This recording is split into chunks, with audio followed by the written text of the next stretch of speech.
mốt hoặc mét hai phải không? Không có mét mốt mua mét hai, mua mét máy là chính xác. Mốt mét hai là tốt nhất. Mét mốt được không? Mét hai được không? Nhé bao nhiêu bên hài rồi. Chiếu nắng đâu nghe ha, đừng có mua cái giả mà ngày thôi chứ. Cái chiêu cũ là đào bác vô gì?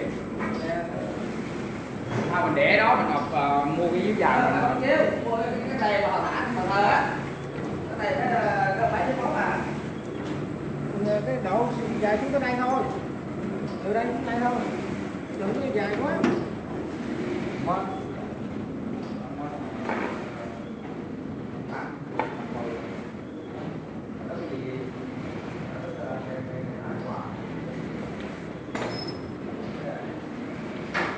Cái này